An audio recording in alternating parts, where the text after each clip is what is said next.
BPM is not an isolated discipline, but rather a discipline that takes inspiration from and draws upon a variety of other disciplines that preceded it historically, all the way to the times of the Industrial Revolution and Adam Smith, as well as scientific management, which emerged in the late 19th century, particularly through Taylorism. What Adam Smith tells us is that specialized workers, each performing a step in a manufacture, for example, the manufacture of a pin, can make far more pins than the same number of generalist workers. This means that we have to divide work in an organization into steps for which we can specialize workers, and this leads to more efficiency than if we have the same person performing many different types of steps over the course of a day. Taylorism pushed this idea further by telling us to organize all work according to the principles of rationality and efficiency, and to be evidence-based in all our management decisions, meaning that we have to make hypotheses and then find data to back those hypotheses. This idea underwent a number of evolutions,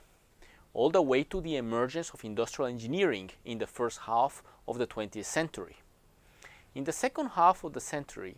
these developments accelerated in various forms. For example, in the 1950s and all the way to the 1980s, we saw the emergence of the so-called lean movement, which tells us that we need to rationalize work by, for example, identifying and eliminating waste in a systematic way. For example, waste that arise from the transportation that occurs from one step to another in a certain process, or waste that occurs because of inventory that we need to keep between two steps in a process. Further evolutions led to the concept of total quality management, developed in the 70s and 80s, as well as Six Sigma, which is a related concept, which tells us that we should continuously improve work in an organization, for example, by defining the processes that are being performed, measuring them, analyzing them, improving them, and controlling them. In the late 80s and early 2000s, we see a recognition of the notion of processes, for example, through the emergence of the movement called business process reengineering,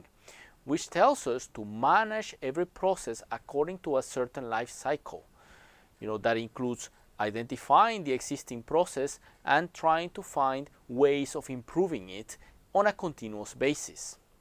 In parallel, in the late 90s, we saw the emergence of technology as a means to streamline business processes. In particular, the emergence of workflow management systems, which are software systems that allows us to coordinate the work in a business process and to streamline handovers between different process participants.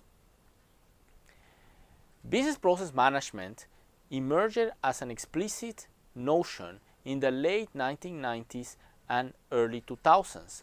and it brings together concepts from all these disciplines we have seen before into a common goal of improving business processes on a continuous basis. Business process management does not try to replace these other disciplines. Instead, it draws upon each of them in a single unified life cycle that tells us how a given business process can be improved on a continuous basis.